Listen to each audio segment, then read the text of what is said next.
কোন ব্যক্তি যদি মানুষকে আল্লাহর কোরআন থেকে যদি দাওয়াত দেয়, আহ্বান করে, একজন দাঈ ইলাল্লাহ, একজন ওয়াইস, একজন মুফাসসির, প্রকৃত মুফাসসির যদি আল্লাহর কোরআন থেকে যদি তিনি তাফসীর করেন, দা ইলা সিরাতিল মুস্তাকিম, সে কখনো খারজিয়াতের দিকে ডাকতে পারেন না, সে কখনো বাতিল পথে ডাকতে পারবেন না। দা, মনে রাখবেন, ওমান দা বিল কোরআন দা ইলা সিরাতিল মুস্তাকিম, সে ডাকবেন সিরাতে মুস্তাকিমের পথে। নবী, সিদ্দিক, শুহাদা, সালিহিন, এই চার শ্রেণী মানুষের পথে ডাকবেন যদি আল্লাহর কোরআন থেকে প্রকৃত তাফসীর করা হয়। আল্লাহু আকবার বলেন। ওমান হাকামা বিল কোরআনিল কারীম, যদি কোনো ব্যক্তি আল্লাহর কোরআন দিয়ে বিচার কার্য ফয়সালা করে, কোন জুডিশিয়াল কোর্টের কাছে, জাজের কাছে যদি আল্লাহর কোরআন থাকে, সুপ্রিম কোর্টের চিফ জাস্টিসের কাছে যদি আল্লাহর কোরআন থাকে, সে কোনোদিন প্রহসনের বিচার করবে না, সে কোনোদিন প্রহসনের বিচার করবে না, আদালা সে নাই বিচার করবে। কোরআন হচ্ছে হাবলুল্লাহিল মাতিন, আল্লাহ পাকের মজবুত রশি। আল্লাহর কোরআন হচ্ছে আল্লাহ পাকের মজবুত রশি। এটি হচ্ছে মাসাবিহুল হুদা, এটি হচ্ছে হেদায়েতের উজ্জ্বল প্রদীপ, মানারুল হিকমা, জ্ঞান আর বিজ্ঞানের সুউচ্চ মিনার। লা তুহসা জাইবুহু, আল্লাহর কোরআনের আশ্চর্যান্বিতা কখনো শেষ হয় না। ওয়ালা তুবলা গরাইবু, আল্লাহর কোরআন কখনো পুরাতন হয় না। এই কোরআন মাজিদ যতই শুনি ততই মজা লাগে।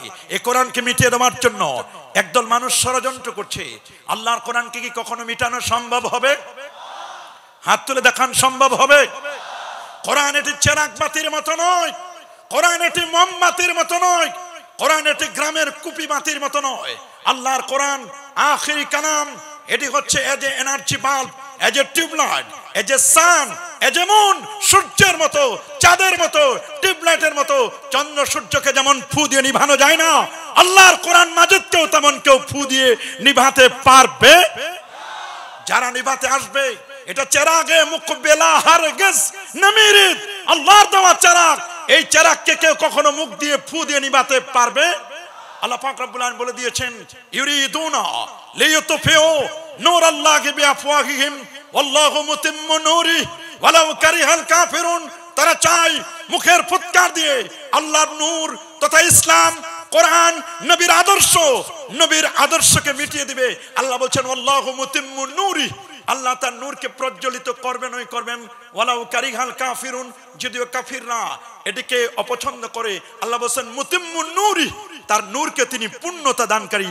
আল্লাহর কোরআনকে কেউ মুখের ফু দিয়ে নির্বাপিত করতে পারবে? যারা নিভাতে চায় তারা নিভে যায়। আপনারা শুনলে অবাক হবেন, যুগে যুগে অনেকেই কোরআনের মিশন এবং ভিশনকে মিটানোর জন্য চেষ্টা করেছিল। এই পৃথিবী চলছে 455 কোটি বছর, এই পৃথিবীর বাস 51 কোটি 1,05,000 বর্গ কিলোমিটারের বিশাল এই পৃথিবী। এই পৃথিবীতে 195টির মতো রাষ্ট্র আছে, 193টি জাতিসংঘের সনদপ্রাপ্ত, 807 কোটি মানুষের বাস, 57টি ওআইসি-ভুক্ত মুসলিম দেশ, 59টি মুসলিম দেশ, 57টি ওআইসি-ভুক্ত 59টি মুসলিম দেশের মধ্যে আল্লাহর কোরআন থাকবার কথা। কিন্তু আপনারা শুনলে অবাক হবেন, আল্লাহর কোরআনের গবেষণা চলছে এই পৃথিবীর 184টি রাষ্ট্রে। আল্লাহু আকবার বলেন। জাপান বলুন, জার্মান বলুন, থাইল্যান্ড বলুন, ফিলিপাইন বলুন, অস্ট্রেলিয়া বলুন, কানাডা বলুন, পৃথিবীর সূর্য উদয়ন থেকে নিয়ে অস্তাচল পর্যন্ত এমন কোন জায়গা আপনি খুঁজে পাবেন না আল্লাহর কোরআনের তাফসীর চলে না, আল্লাহর কোরআনের গবেষণা চলে না। আল্লাহর কোরআনকে গবেষণা করে করে দলে দলে বেদিন বেঈমানরা ইসলামের সুশীতল ছায়াতলে আশ্রয় গ্রহণ করে কালেমা পড়ে মুসলমান হচ্ছে। একদল মানুষ উঠে পড়ে লেগেছে, ইসলাম হটাও, মুসলমানদেরকে বন্ধ করো, কোরআনের বাতিকে অফ করে দাও। আল্লাহর মেহেরবানি, যারা কোরআন মাজিদকে মিটাই দিতে চাচ্ছে তাদের বড় বড় পণ্ডিতগুলো কোরআনের পরশেষে কালিমা পড়ছে। আপনি শুনলে অবাক হবেন, এমন কোন জুমার দিন বাকি নাই ওয়েস্টার্ন কান্ট্রিতে, ইউরোপ কান্ট্রিগুলোর মধ্যে এমন কোন জুমার দিন বাকি নাই জুমার নামাজের পরে 10 জন, 20 জন, 30 জন, 40 জন, 50 জন ভ্যাটিকান, ক্যাথলিক, খ্রিস্টান বাইবেল ছেড়ে দিচ্ছে, ওল্ড টেস্টামেন্ট, রামায়ণ, গীতা, জিন্দাপস্তা সব ছেড়ে দিয়ে আল্লাহর কোরআনকে বুকে জড়িয়ে ধরে কালেমা পড়ে মুসলমান হচ্ছে। আল্লাহু আকবার বলেন।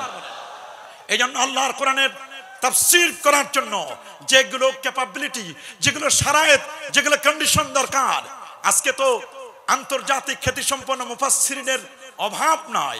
তাফসীরুল কোরআনের নামে ব্যানার হয়, তাফসিরুল কোরআন হবে, তাফসির একদিক, বক্তা আরেক দিক, শ্রোতা আরেক দিক। তাফসিরের নামে প্রহসন চলে না, তাফসিরের নামে প্রহসন চললে হবে না। সাইয়্যিদুনা আলী রাদিয়াল্লাহু তাআলা আনহু এক মুফাসসির যখন তার নাসিক মানসিক সম্পর্কে তার জ্ঞান ছিল না, তাকে স্টেজ থেকে নেমে দিয়েছিলেন, নাসিক মানসিকের জ্ঞান নাই, তোমার তাফসীর করার যোগ্যতা নাই। আল্লাহু আকবার বলেন। একজন মুফাসসিরের যে যোগ্যতাগুলো, ক্যাপাবিলিটি থাকার কথা, বর্তমান নামে মুফাসসির, অরিজিনাল মুফাসসির পাওয়া বড় কঠিন। পোস্টারের মুফাসসিরের অভাব নাই, মাহফিল ময়দানের মুফাসসিরের অভাব নাই, কিন্তু জামিয়া সহ সারা বাংলাদেশের, সারা ওয়ার্ল্ডের বড় বড় দ্বীনি ইদারা, তাফসীর বিভাগের, তাফসীরের বাইজাবি, তাফসীরে কাশাফ, তাফসীর ইবনে কাসির পড়ানোর বহু মানুষের অভাব। এইজন্য মনে রাখবেন, আন্তর্জাতিক খ্যাতি সম্পন্ন মুফাসসিরে কোরআন নাম শুনলেই ভুলে যাবেন না, পাগল হয়ে যাবেন না। অরিজিনাল তাফসীর থেকে আমাদেরকে মাইনাস করা হয়, আর পাবলিক তো অরিজিনাল তাফসীর যদি করা হয়, তাফসীরে কাশাফ, তাফসীরে বাইজাবি থেকে, তাফসীর রুহুল মানি থেকে, তাফসীর আবি সাউদ থেকে, এগুলো থেকে, তাফসীর মাফাতিহুল গায়ব থেকে অরিজিনাল তাফসীর করলে মাহফিলের শ্রোতা পাওয়া যাবে না। আমরা তো সব ভাইরালের পাগল, যত ভাইরাল তত ভাইরাস। মনে রাখবেন, যত ভাইরাল তত ভাইরাস। ভাইরাল আর ভাইরাসের মাদ্দা, মূল অক্ষর কিন্তু এক। ভাইরালের পিছনে ঘুরবেন না, ভাইরালের পিছনে ঘুরবেন তো ভাইরাসে আক্রান্ত হবেন। আমরা কি কেউ ভাইরালের পিছনে ঘুরবো? মনে রাখবেন, ভাইরালের পিছনে ঘোরা আর ভাইরাসে আক্রান্ত হওয়া সেম টু সেম। এজন্য আমি অনুরোধ করব, প্রকৃত তাফসীর আমাদের জানা দরকার।